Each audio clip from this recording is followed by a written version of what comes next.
दुनिया कहती है कि साइंस बहुत आगे बढ़ चुका है।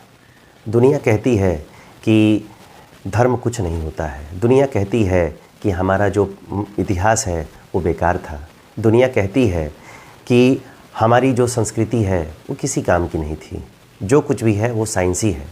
तो चलिए, साइंस की दुनिया में हम आज एक ऐसे टॉपिक पर बात करना चाहते हैं कि बातें तो हम बहुत मंगल ग्रह की करते हैं, चंद्रमा पे जाने की करते हैं, दूसरे ग्रहों पे दुनिया ढूंढने की बात करते हैं, लेकिन आइए अपनी ज़रूरतों को पूरा करने के लिए हम खेतों की तरफ भाग रहे हैं।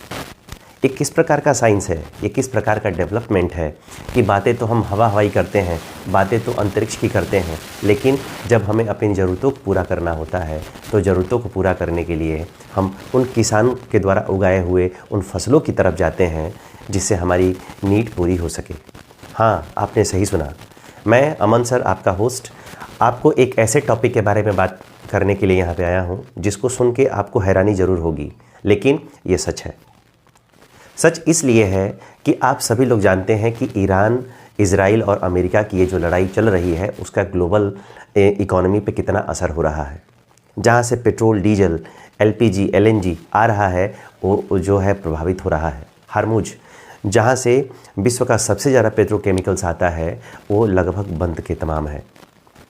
उस समय, अभी उससे पहले की मैं बात बता रहा हूँ, भारत के जो केंद्रीय परिवहन मिनिस्टर हैं, ठीक है, श्रीमान नितिन गडकरी, उन्होंने कहा था कि 2-4-5 सालों के अंदर भारत हाइड्रोजन से चलने वाली कारें बना लेगा। हालांकि बन चुकी हैं, हाइड्रोजन कार बन चुकी हैं, वो खुद उसी से चलते हैं, ठीक है। सीएनजी मिलना मुश्किल हो रहा है। तो इस कंडीशन में पॉल्यूशन भी बढ़ रहा है। इसलिए नितिन गडकरी साहब ने एक ऐसा फार्मूला इजाद किया है जिससे आपको पर्यावरण में भी सुधार मिलेगा और किसानों की इनकम भी दोगुनी होगी या तिगुनी होगी। अब आप पूछना चाहेंगे कि कैसे, तो आप लोग पीछे देख सकते हैं E20 पेट्रोल। ये E20 पेट्रोल क्या है और E20 पेट्रोल का कॉन्सेप्ट क्या है, तो मैं आप सबको बताना चाहूँगा। E20 पेट्रोल एक प्रकार का गन्ना, देखते हो ना आप लोग, गन्ना जिसका जूस पीते हैं आप लोग, कुछ लोग उसको निचोड़ के उसको चूसते हैं, ठीक है, बहुत बेनिफिशियल है, हमारे पेट के लिए भी बेनिफिशियल है।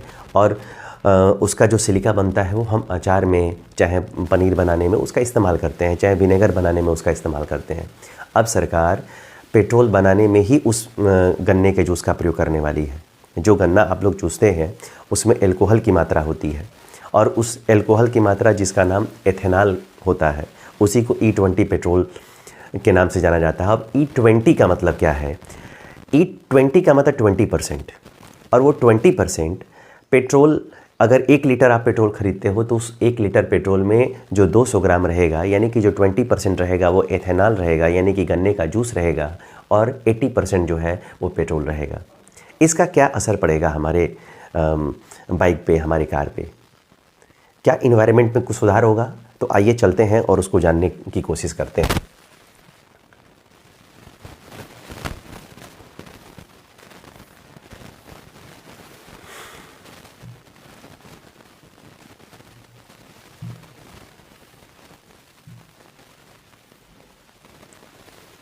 चलिए इसी पे समझने की कोशिश करते हैं कि E20 क्या है, ठीक ना।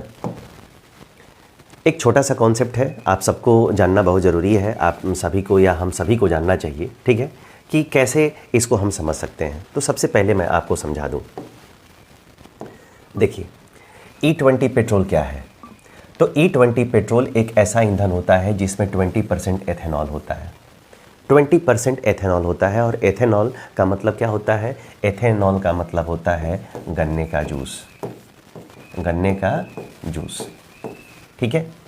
और ये 1 लीटर पेट्रोल में 20% रहेगा, यानी कि 200 ml आपका एथेनॉल रहेगा और 800 ग्राम आपका पेट्रोल रहेगा।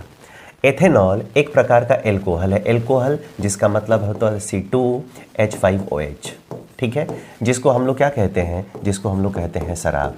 क्या कहते हैं? शराब। गन्ने का जूस अगर आप ओरिजिनल पी लीजिए, जो किसान अपने यहाँ बनाता है, मार्केट में बिकने वाला नहीं, क्योंकि उसमें बहुत सारी वैरायटीज़ डाली जाती हैं। उसमें उसका फ्लेवर बनाने के लिए पुदीना डाला जाता है, काला नमक डाला जाता है, नींबू डाला जाता है, उसमें बर्फ़ का टुकड़ा भी डाला जाता है। लेकिन जब आप गांव में जाके किसानों के यहाँ से अगर उस गन्ने का जूस पिएंगे तो 2 गिलास पीने के बाद थोड़ी देर बाद आपको ना नशा टाइप का होने लगेगा, आपको नींद आने लगेगी, आप चलेंगे तो थोड़ा आप डिसबैलेंस होने लगेंगे, ठीक है। इसीलिए उसमें एल्कोहल की मात्रा होती है जस्ट बिकॉज ऑफ दिस। सरकार इसका उपयोग बढ़ा रही है, और सरकार इसका उपयोग बढ़ा रही है, क्यों बढ़ा रही है? ताकि प्रदूषण कम हो सके, ताकि जो पोल्यूशन है वो कम हो सके, पोल्यूशन कम हो सके, और पेट्रोल पर हमारी जो डिपेंडेबिलिटी है वो कम हो सके। आप सभी व्यूअर्स जानते हैं कि हमारे यहाँ पेट्रोल का उत्पादन न के बराबर होता है। पेट्रोकेमिकल्स, पेट्रोल हो, डीजल हो, एलएनजी हो, सीएनजी हो, इस प्रकार की ज़रूरतों को पूरा करने के लिए हम सीधे गल्फ़ कंट्रीज़ पे क्या है, टोटली निर्भर करते हैं, या रसिया पे डिपेंड करते हैं। बहुत अलग अलग 41 कंट्रीज़ से, टोटल 41 देश हैं, 41 कंट्रीज़ हैं, 41 कंट्रीज़, जहाँ से हम क्या मंगाते हैं, जहाँ से हम अपने पेट्रोकेमिकल्स को मंगाते हैं। जहाँ हमको सस्ता मिलता है, भारत वहीं से मार्केटिंग करता है, वहीं से शॉपिंग करता है, ठीक है। आपकी गाड़ी पर इसका क्या प्रभाव पड़ेगा? तो सबसे पहले कि प्रदूषण कम होगा, और प्रदूषण कम होगा तो एथेनॉल जलने पर कम धुआं निकलता है। यानी एथेनॉल को अगर हम जलाते हैं तो जो स्मॉग होता है, यानी कि जो धुआं होता है वो कम निकलता है, और कम निकलेगा इसका मतलब है कि जो प्रदूषण होगा वो हमारे वातावरण में कम होगा। देसी ईंधन, आयातित पेट्रोल पर निर्भरता घटेगी। यदि हम एथेनॉल 20% मिलाते हैं, 1-2% नहीं, 20%, अब सोच लीजिए 20% एथेनॉल मिलाने का मतलब है कि एक 20% हमारी जो पेट्रोल और डीजल की जो क्या होगा, इंपोर्ट होगा, वो कम हो जाएगा। और 20% कम हो जाएगा, इसका मतलब है कि इतनी बड़ी अचीवमेंट होगी कि आप सोच भी नहीं सकते हैं। इसीलिए सरकार चाहती है कि पेट्रोल पर निर्भरता कम की जाए। इंजन साफ रहता है, ठीक है, और एथेनॉल कार्बन जमा करता है। एथेनॉल क्या करता है कि इंजन का जो साइलेंसर होता है, उसे जो धुआं निकलता है, उसमें जो कार्बन होता है, every initial point contains carbon, आप सबको पता है कि कोई ऐसा पॉइंट नहीं है जहाँ पे कार्बन नहीं है, अकॉर्डिंग टू केमिस्ट्री। फिर वो एक जगह उसको एब्जॉर्ब करता है, उसको इकट्ठा करता है, कलेक्ट करता है। लेकिन जो पेट्रोल इंजन होता है, उसका जो साइलेंसर होता है, सारा कार्बन क्या करता है, बाहर निकाल देता है। और जो जलवायु परिवर्तन का समझौता है, उसके अंतर्गत हर एक देश को अपने देश में कार्बन का उत्सर्जन कम करना है, जिससे जो हमारी जो जलवायु है वो बेहतर हो सके। अभी आप लोगों ने रिसेंट डेज़ में देखा होगा कि बारिश हो रही है, आंधियाँ आ रही हैं, तो ये किसके कारण होता है? ग्लोबल वार्मिंग की वजह से हो रहा है, जलवायु परिवर्तन की वजह से हो रहा है, आप और हमारे वजह से हो रहा है, आपकी और हमारी ज़रूरतों के अनुसार हो रहा है, क्योंकि हम अनाप शनाप काम कर रहे हैं, प्रकृति के विरुद्ध काम कर रहे हैं, तो उसका खामियाजा आपको और हमको ही भुगतना पड़ेगा। इतना करने के बाद दोस्तों कुछ इसका नुकसान भी है, और इसका नुकसान क्या है तो वो भी आपको जानना पड़ेगा। इसका कुछ साइड इफ़ेक्ट भी है जिसको जानना बहुत ज़रूरी है। अब आप कहेंगे कि इससे नुकसान कौन सा है? तो भाई एक चीज़ काम करोगे तो मेरिट होता है, तो उसका डीमेरिट भी होता है, और डीमेरिट होता है तो आपको मैं बताऊं कि क्या होता है। सबसे पहले माइलेज कम हो सकता है, यानी माइलेज आपका क्या करेगा, डिक्रीज़ करेगा। माइलेज आपका डिक्रीज़ करेगा, और कितना डिक्रीज़ करेगा तो 5 to 7%, ठीक है। जितनी 1 लीटर पेट्रोल में आपकी कार, आपकी बाइक, आपकी स्कूटी एवरेज निकालती होगी, उसका 5 से 7% एवरेज कम हो जाएगा। यानी आपकी बाइक जो है 50 किलोमीटर का एवरेज अगर देती है, तो आप मान के चलिएगा कि 3.5 किलोमीटर एवरेज लगभग उसका पर लीटर कम हो जाएगा। चलिए, इतना हम झेल सकते हैं, क्योंकि हमें वातावरण बढ़िया चाहिए, हमें एक बहुत अच्छी हवा में सांस लेने का मौका मिल सकता है इस डिक्रीज़ की वजह से। एक और नुकसान है, उसका नुकसान क्या है तो पुरानी गाड़ियों में दिक्कत आ सकती है, यानी कि पुरानी जो गाड़ियां हैं उसमें प्रॉब्लम आ सकती है। और किस प्रकार की प्रॉब्लम आ सकती है तो 2010 से पहले की गाड़ियों का जो रबर पार्ट्स है और पाइप है, उस पे असर, यानी कि वो ख़राब हो सकते हैं। क्या हो सकते हैं? वो ख़राब हो सकते हैं। यानी कि जो गाड़ियाँ, वो चाहे 2 व्हीलर हो चाहे 4 व्हीलर हो, उस गाड़ी का अगर 15 साल पुरानी हो चुकी है तो उसके जो रबर पाइप हैं वो ख़राब हो सकते हैं, जो रबर पाइप है वो ख़राब हो सकते हैं, ठीक है। इंजन ट्यूनिंग ज़रूरी हो सकता है। इंजन की ट्यूनिंग होती है, यानी कि उसमें एक टाइमिंग चेन लगाया जाता है, वो लूज़ हो सकता है, तो वो बड़ी बात नहीं है, वो 5-10-50 रुपए के खर्चे में वो आप 5 मिनट में बनवा सकते हैं, तो कोई प्रॉब्लम नहीं है। देखिए, हमें क्या करना चाहिए एज ए सिटीज़न, हर एक डिसीज़न में हमें इंटरफेयर नहीं करना चाहिए, और इस वजह से नहीं करना चाहिए ताकि भाई हमारे यहाँ वो संसाधन नहीं है, और संसाधन नहीं है तो आपको कुछ ना कुछ करना पड़ेगा। अगर गैस सिलेंडर आज ख़त्म हो गया, अगर उसकी उपलब्धता कम हो गई तो हम क्या करेंगे? कोसने से बढ़िया है कि हम चूल्हे पे खाना बना लेंगे, क्योंकि लड़ाई जो हो रही है वो ऐसे लोगों के बीच हो रही है जहाँ से ये ईंधन हमारे देश में आता था।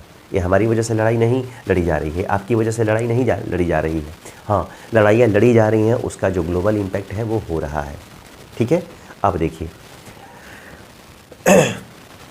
एक चीज़ मैं और आपको बता दूं, अभी आपको बताऊं, आज मैं एक वीडियो देख रहा था, तो एक मेरे फैमिली रिलेटिव हैं, वो अमेरिका में रहते हैं, यूएसए में। एक छोटा सा वीडियो क्लिप उन्होंने डाला हुआ है। जब वो पेट्रोल डलवाने गए तो उन्होंने एक लंबा, आप लोगों ने देखा होगा कि पेट्रोल टंकी पे एक लंबा सा टावर टाइप का बना होता है, और उस पर ना लाइट भी जलती है और पेट्रोल डीजल का रेट भी लिखा रहता है। पेट्रोल का रेट क्या था? तो 4.398, ठीक है, प्रति लीटर, और 4.398 प्रति डॉलर पेट्रोल की कीमत है। और ये जान लो कि इसको अगर 94 से मल्टीप्लाई करोगे तो कितना हो जाएगा? ठीक है, लगभग 360 रुपये पर लीटर के ऊपर वहाँ का पेट्रोल रेट है आज। और इंडिया में क्या है? तो इंडिया में 100 के नीचे।